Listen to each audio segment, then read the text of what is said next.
Welcome everyone to our webinar today on understanding your business's new employment law obligations.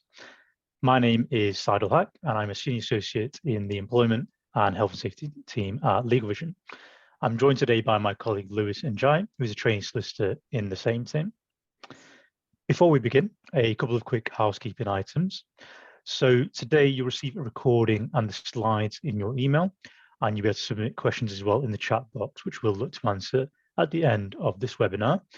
Please also take the time to complete the feedback survey after the webinar, as it really helps us. Also, all attendees are eligible to receive a free consultation from us to discuss how we can help you with your contracts or any of your legal needs as well. To request your free consultation, please provide us with your contact details in the survey that will appear at the end of this webinar.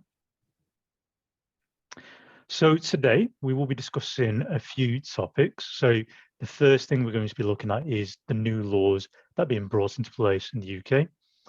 We're then going to consider changes to the law. We'll also then consider future laws. And finally, we'll conclude by looking at further considerations as well.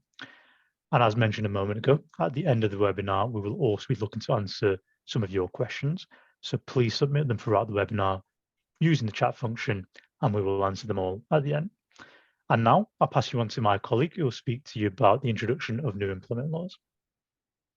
Good morning, everyone, and thank you for that handover, Saeidul. Just quick introduction. I'm Lewis and a member of the employment team. First things first, ensuring that your business continues to comply with changing regulations and obligations is central to mitigating any potential future risks and minimizing your exposure to any potential claims. That's the last thing we want. And most importantly, it's sustaining a healthy culture within your organization. And that, of course, helps with so many things. With 2024 being a big year for employment law changes, there are several things that you need to know. And I'm going to touch on some of those right now. And the first kind of big one is carers leave. Now, carers leave is a new right to employees that will now be given from day one of their employment.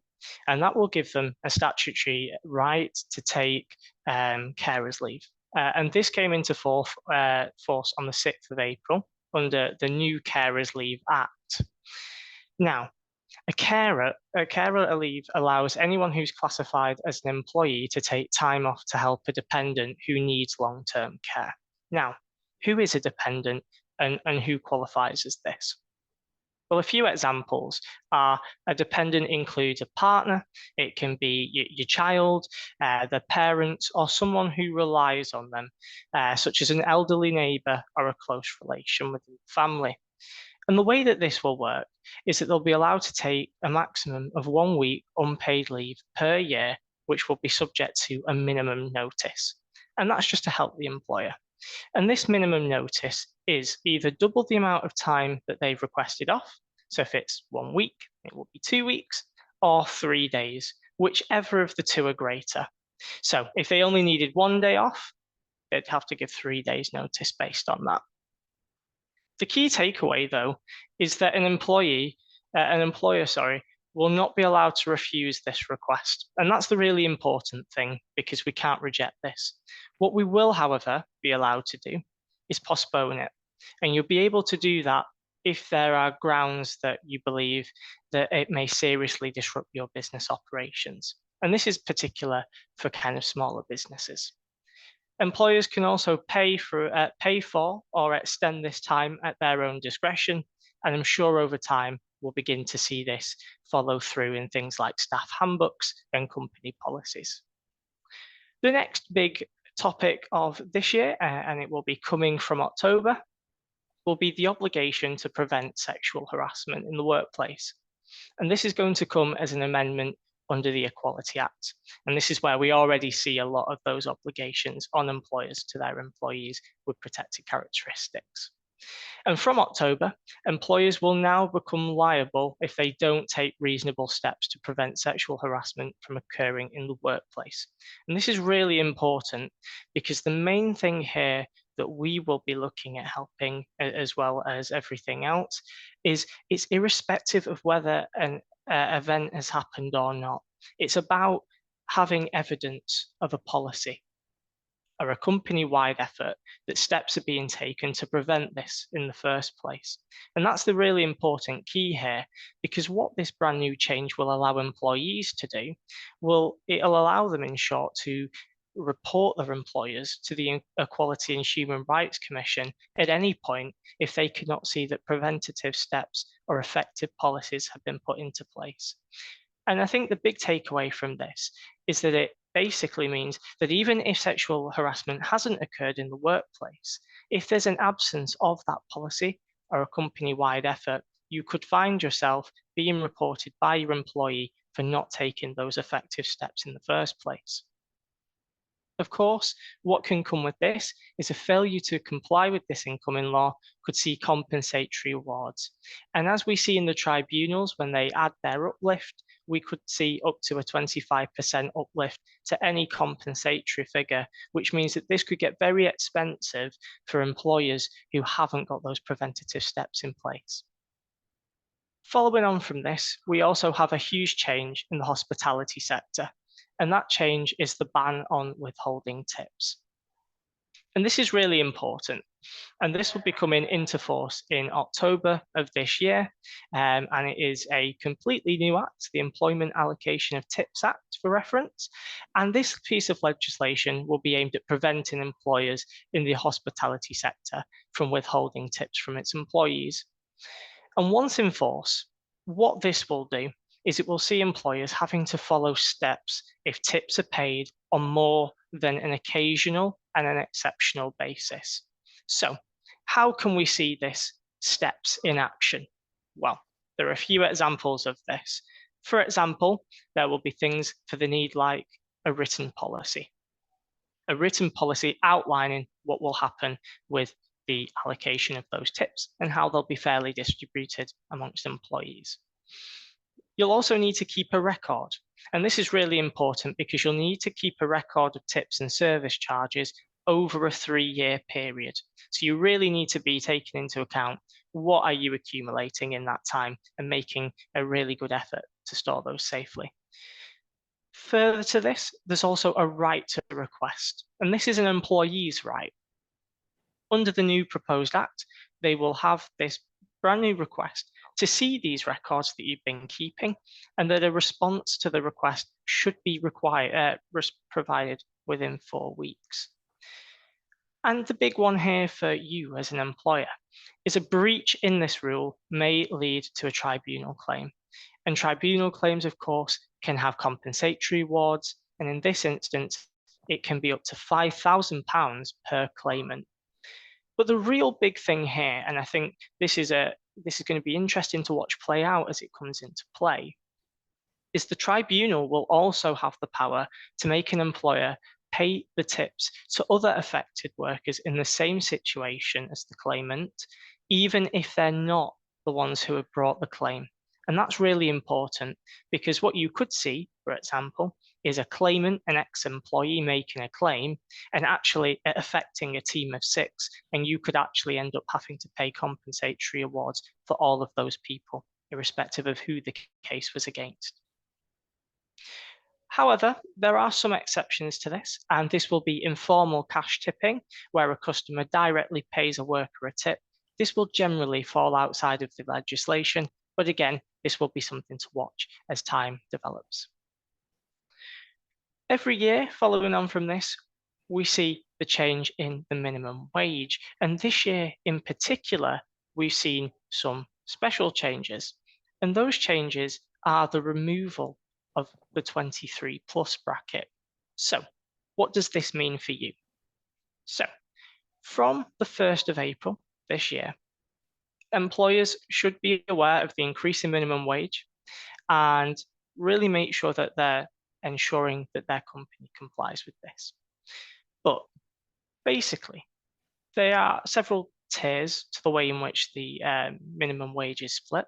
And basically this year, anyone over the age of 21 will be entitled to that top rate, which is now £11.44, which is an increase from £10.42. The remainder of the increases are for 21 and plus, it's £11.44. From the 18 to 20 bracket, it will be £8.60, and for under 18s and apprentices, it will be £6.40. And in addition to these laws, there has also been a large change to a lot of laws that have already existed and been updated, which my colleague Saeidul will now explore. Thank you very much, Lewis. So as we can see, there is quite a lot of new changes being brought into the UK this year, but there are also going to be quite a few changes to existing legal obligations. So 2024 in general is going to be quite a big year for employers. Across the board, there have been amendments and introduction of new obligations, which I'll consider further and how these changes may impact you as well. So starting off with flexible working. So flexible working, as you may know, has been around since around 2003, and it has allowed employees to request ways of working which suits their need, subject, of course, to the employer's approval. And this would include things like the right to request an alternative working pattern, alternative working hours, and maybe even a reduction. The list goes on. Under previous legislation, the requirement to be entitled to flexible working was the employee had to have at least 26 weeks of continuous service. However, under the amended legislation, which came into force on the 6th of April this year, this is now a day one right for employees, which means that even if someone joins you, for example, on the 1st of June, they could make a request to work flexibly from the very first day of their employment. Under previous legislation also, employees were only entitled to make one request per year. This is now increased to 2 requests per year as well. Additionally, on top of that, employees previously had to explain how their request would impact the business and how this sort of impact could be removed. But under the new law, this has now been removed entirely. So an employee no longer has to explain what sort of impact that will have on the business and how that impact will be managed as well. So it removes further burdens from an employee. Employers will also now have a legal duty to consult with employees about their requests and make a decision within 2 months of receiving the request rather than 3 months of receiving them. It does always remain good practice for employers to consult with their employees, irrespective of whether or not the changes that they propose are accepted or not. Despite these changes, however, the statutory reasons for refusing requests will still remain the same. So, for example, if you are unable to accept a request because it would cost too much money, so there'd be an additional burden there, you can refuse it for that reason. Or if, for instance, there's an inability to redistribute the work amongst your existing staff, that would also be another reason as well. There are 6 other reasons as well, but those are the 2 most common. And as I say, those reasons will still exist even with these new changes. Moving on now to paternity leave. The new paternity leave regulations will apply in all cases where the expected week of childbirth or adoption falls on or after the 6th of April this year.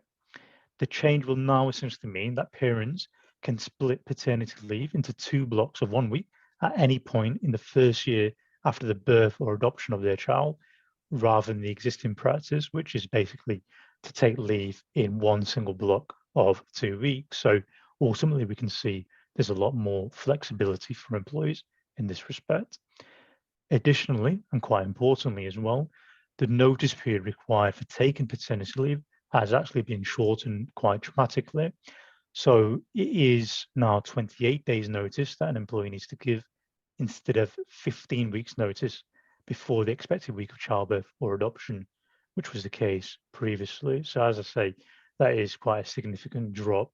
And sometimes we have to consider whether or not we can redistribute the work during that period of time, particularly if the employee takes a 2-week block instead of 1. So something to look out for. In terms of other important considerations, we also have changes to holiday pay. So from the 1st of April 2024, the government has enacted amendments to holiday pay, more specifically though to those working at regular hours and part-year workers. Some of the changes include reintroducing rolled-up holiday pay for irregular hour and part-year workers, which essentially means that employers will now be able to roll up holiday pay into the basic rate of pay. This was previously made unlawful in 2006, but interestingly, it has now been brought back in place, perhaps to relieve some of the burden placed on employers.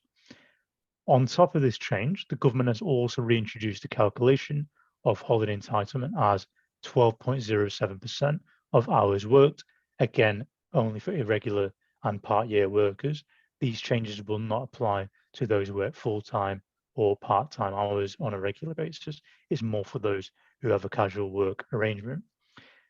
These changes ultimately are going to allow an employer to decide how they pay holiday pay.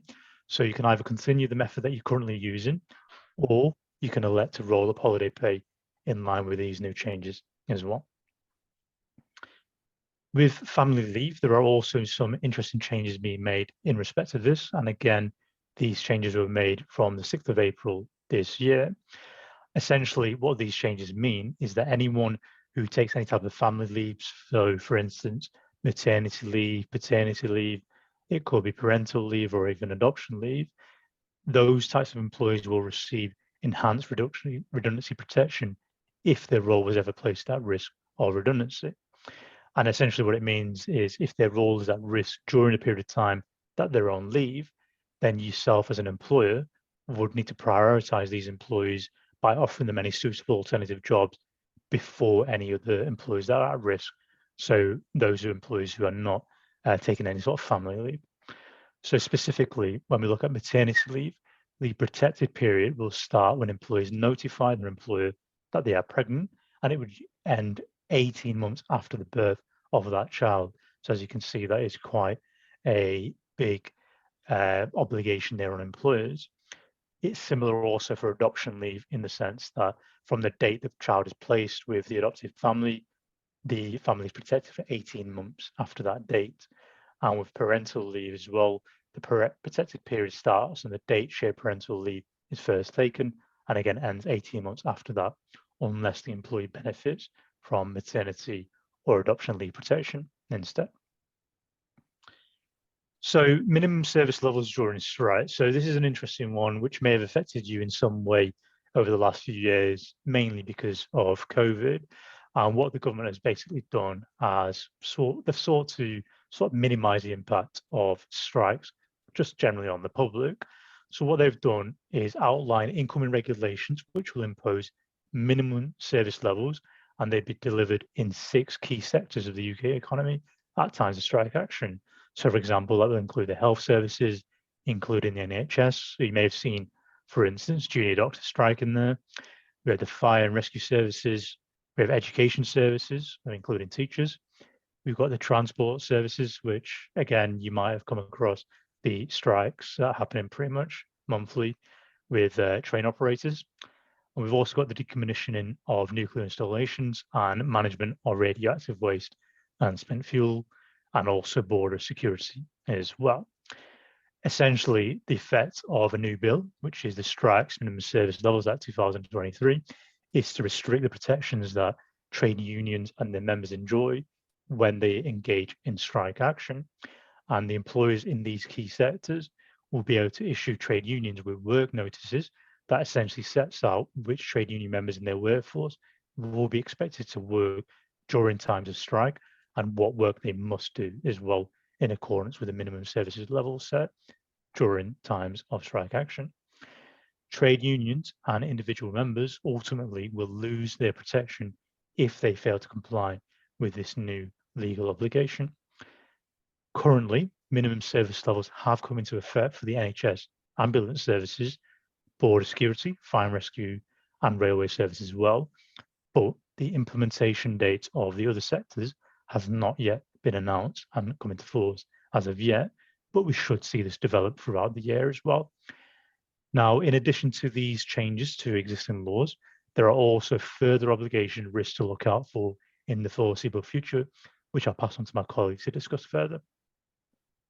Thank you, Saeidul. And as you can see, a huge change across the board this year, and that's looking to continue into the future. As you can see on the screen, there are several kind of big areas for us to consider, and I'm going to hop straight into neonatal care leave now. And in short, what this will be is it'll be a new right for employees who have babies in neonatal care. And this will provide for more time off work. And this right will be available, like we've seen with a lot of the changes this year, from day one. And in short, neonatal leave will be intended to support employees with a parental or other personal relationship with a baby who was born prematurely and is receiving neonatal care. So what does this mean for you as an employer, and ultimately what can we get to see with employees? Well, in short, employees will be entitled to a maximum of 12 weeks of neonatal leave, and they will have to be paid during this period as well. And similarly, it will be paid at the same rate of maternity pay, which is currently £184.03 a week, or 90% of your average weekly earnings, whichever one of the two is lower. However, just to note, as time changes, this will change as well. So make sure that you do check that. This change is set to come into force in April 2025 and will only be available to employees. So that's the kind of the key here. So something on the horizon, but in the not so distant future. And then rolling off of that is the pension auto-enrolment. Now, as of current, and we see this with a lot of our clients who come to us here at LegalVision, all employers must provide a workplace pension scheme. And in order to be entitled to this, there is a criteria, of course, that employees must meet. Firstly, they must be classed as a worker, and that's really important. Secondly, they must be between the age of 22 and the state pension age, and they must earn at least £10,000 a year. So currently, if an employee meets this criteria, they must be enrolled into the pension scheme, which is where the term auto-enrolment has come from. So do just make sure you check in that as well, if that's something you have any questions about. And if an employee does not meet the above criteria, then you do not need to contribute to their pension or auto-enroll them. It is important, though, to look on the horizon, as under new proposals, the government is hoping to reduce the pension enrolment age to 18 and remove the £10,000 a year earning limit, which will mean for you that you will have that obligation from the offset insofar that they are workers. But again, that's something to look forward to in the not too distant future.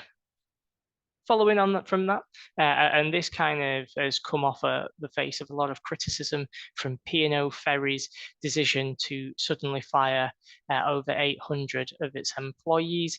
It is the government announcing the statutory code of practice on fire and rehire. So it must be followed if employers seek to fire and rehire staff, and the proposed code sets out the steps that you should follow when considering those changes to the terms and conditions of employment. It also envisages that it may dismiss employees if they don't accept the proposed changes. So employers will be required to consider those steps under the code as tribunals, again, similar to what we're seeing with ACAS at the moment with disciplinary and things as such as that. That 25% uplift will be able to apply at the tribunal's discretion if you are found that there has been a failure to comply with that code.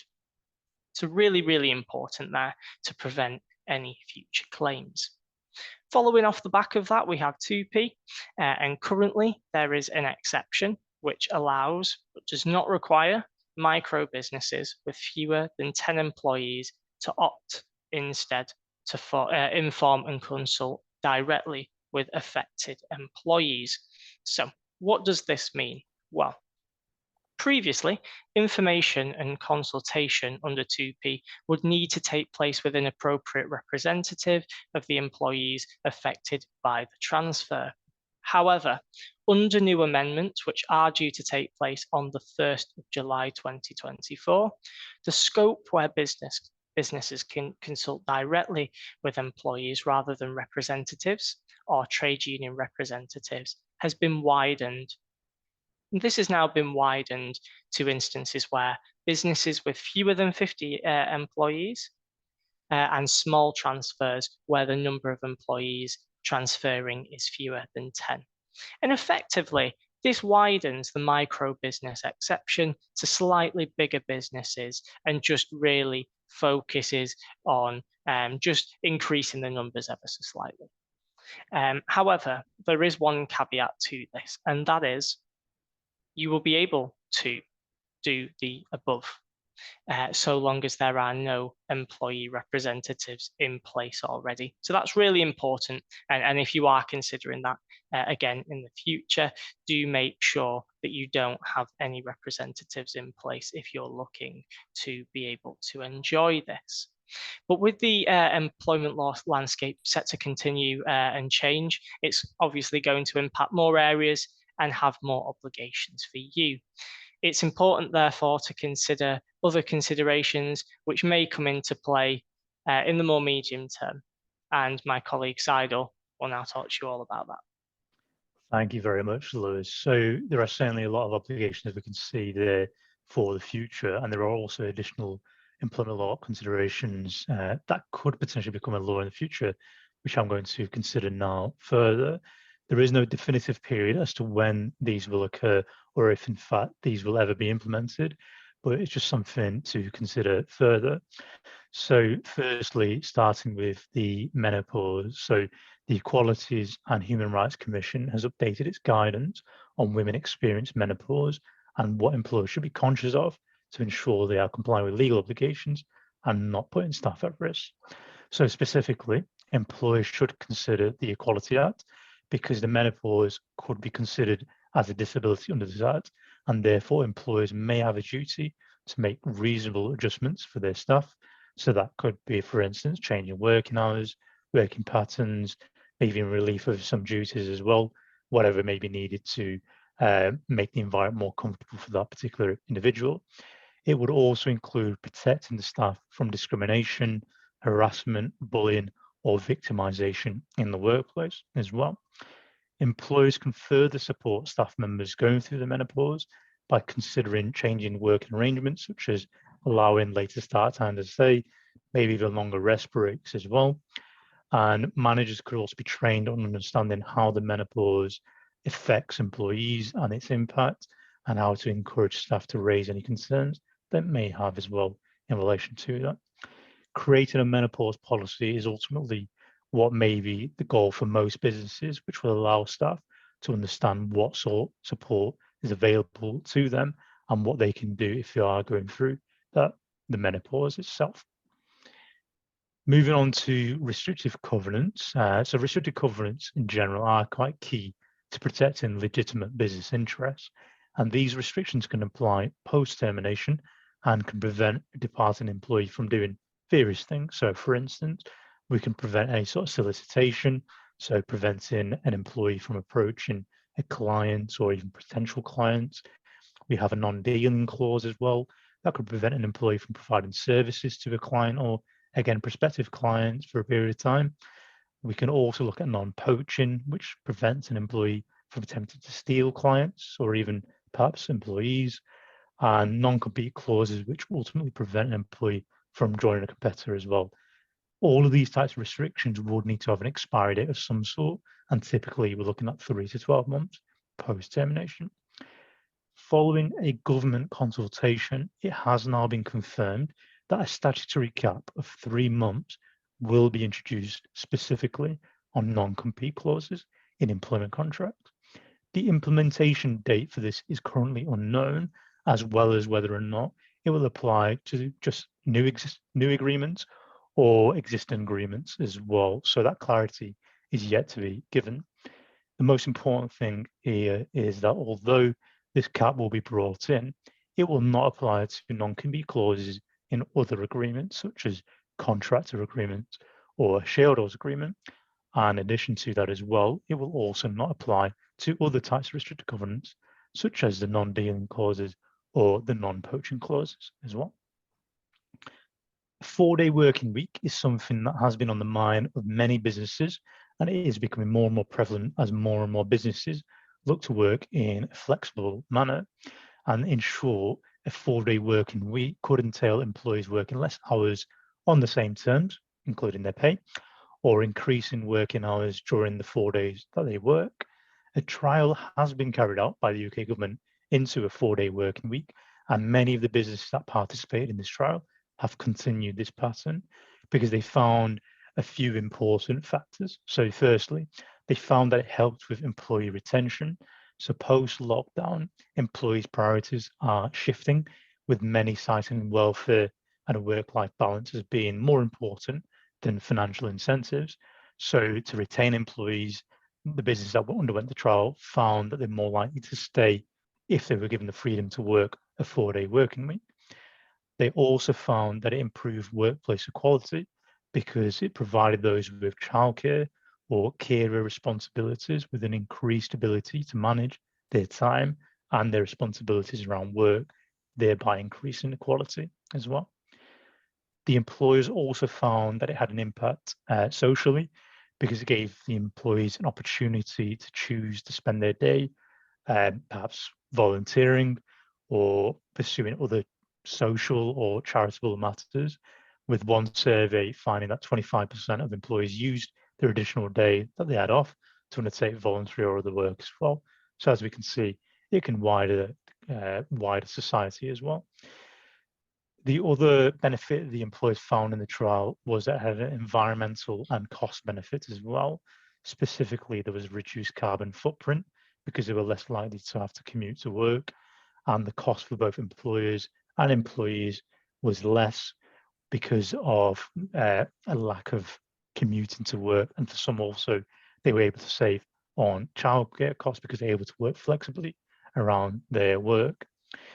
Now, in conclusion, 2024 is ultimately set to be a year of several changes across employment law, from amendments to obligations such as flexible working and family leave to incoming legislation which will place a responsibility on businesses to take reasonable steps to prevent sexual harassment. There are also several obligations which will need to be addressed in the coming months.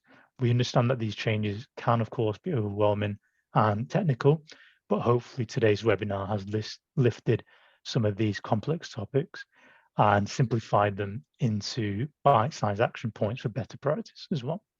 Here at LegalVision, we pride ourselves on our client-focused approach and are ready to assist you with your employment law obligation. I'll now pass you back to my colleague Lewis just to talk you through some other useful points. Thanks, Saeidul.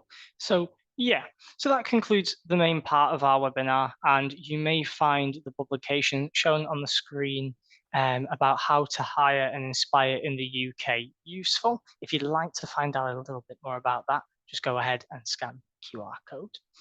We also have an upcoming event that may be of interest to you on the topic of franchising in the UK, which will be taking place on Tuesday, 25th of June at 11 a.m.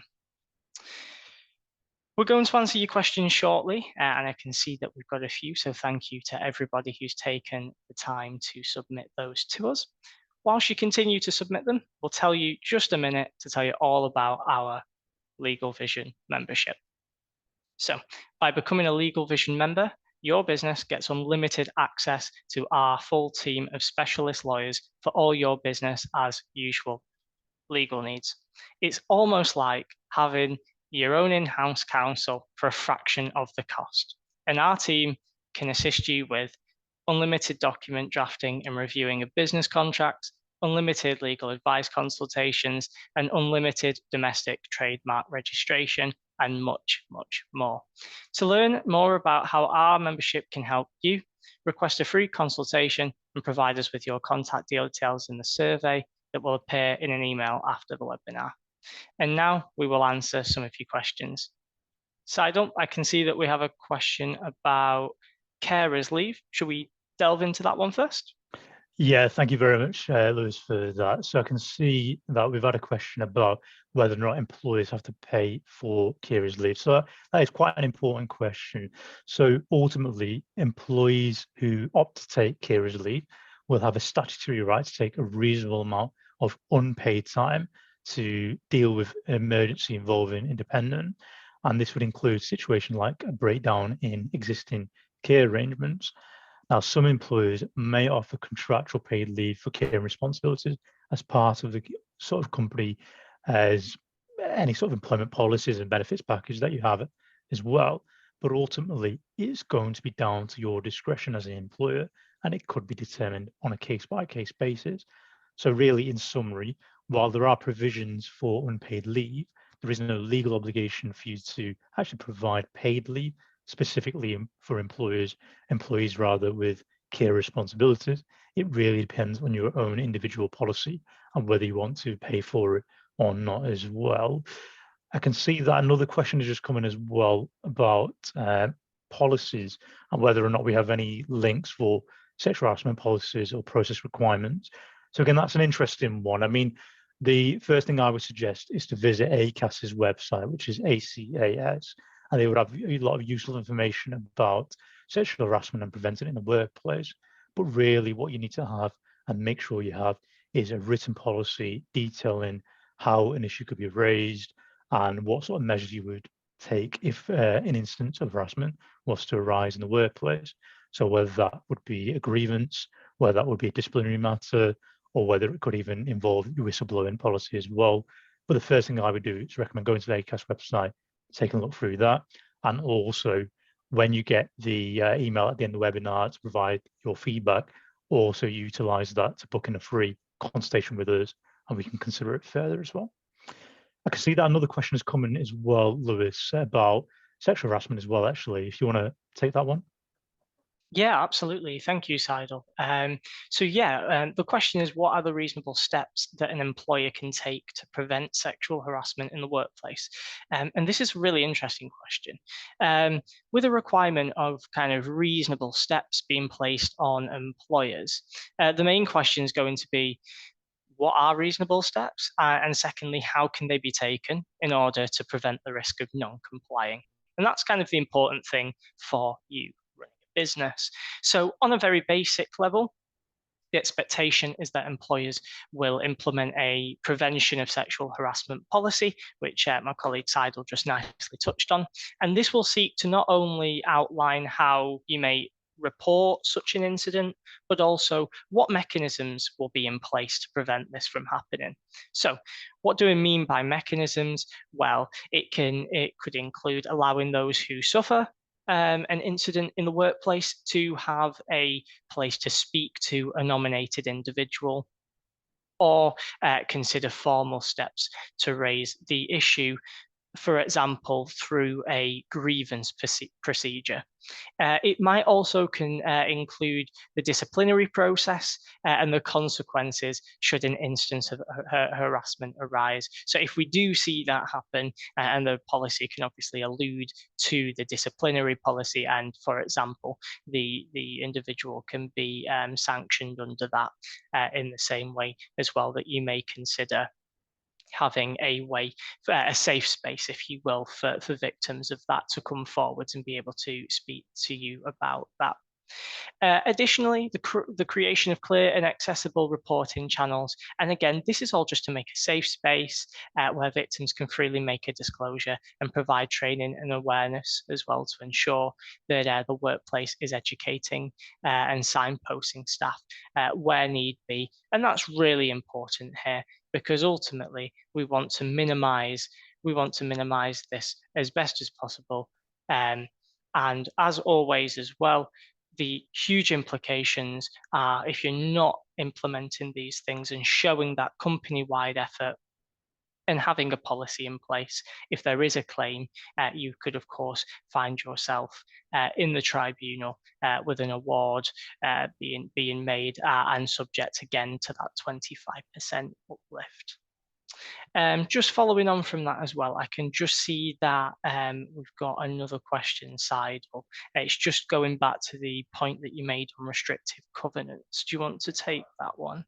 Sure, thank you very much, Lewis. So I can see one of the delegates has asked that until it is officially adopted, can an employer agree with an employee or for a non-compete clause for a period of more than 3 months? That's a great question. So absolutely, yes, you can. You can go ahead and have a restrictive period that lasts, between 3 and 12 months, which is typically what they will last. So until the law does effectively change, you could decide to just stick with a restricted covenant that is 6 months, 9 months, or even 12 months long as well. The only thing to bear in mind, of course, is we don't know to what extent the new law will apply at the moment. So, for example, we don't know if the changes will impact existing agreements or new agreements only. It is more than likely the case that it will only affect new agreements, which will be great, but there is also a slight chance it could affect existing agreements. If it did affect existing agreements, it may mean you need to revisit the clause and look to tweak them as well to ensure it complies with the changes as well. I can see that another question as well has been given here in relation to specific changes around the use of freelancers and whether there has been any changes there. So there hasn't been any specific changes around freelancers and the use of those. The only thing to consider is that the changes that we've gone through here today mainly affect those who are employees or workers rather than the self-employed. But having said that, preventing harassment in the workplace, which Lewis kindly touched on, is still something that's very important because harassment cases can also be brought in a civil court. So although an individual rather may be self-employed and can't bring a claim to an employment tribunal, they can consider discrimination claims to a civil court. So it's still important to consider preventing sexual harassment in the workplace as well. I believe we've got one more question. I think that's the only one we'll have time for. It's a question about a 4-day working week. I'll pass that on to my colleague Lewis just to go through it quickly. Yes, so very good question, and thank you for that. So on the 4-day working week, we continue to see the impacts of this through several businesses, and I think there was just another post actually in the BBC, I think it may have been this morning, about the success of the people who are implementing this. So if you plan to implement this, can you increase the working hours to cover the lost hours? Of course, so what you will see is some employers may suggest we'll do Monday to Thursday, but as a consequence of having your Friday as your weekend, we're going to add the hours that are lost. And of course, you would have to reflect that. But also what we see as well is a lot of employers who are same wage for reduced hours. And again, it kind of depends really on how does your business work in practice? What are the kind of objectives, productivity, and the things that you'd like to achieve from the day to day?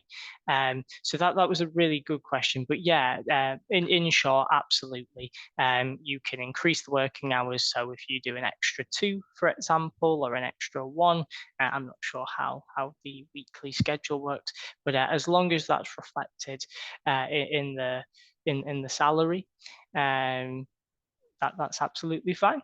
And then you would be able to go ahead and have Friday off or Monday off in the same way that some employers may elect to pay the same salary for reduced hours because we're seeing this productivity and social impact. Okay. So moving on from that, we now have some final points to touch on just before we conclude. So that's everything for today. And after the webinar ends, if you just provide us with your contact details in the survey, we will be able to drop an email through after this as well. So thank you very much for that. Of course, as well, don't forget to book your complimentary legal consultation, and we really appreciate it if you could complete the survey. Please include your contact details, and let's have a chat to see how we can best help you move forwards. Thank you so much for joining us, and that's everything for today. Thank you.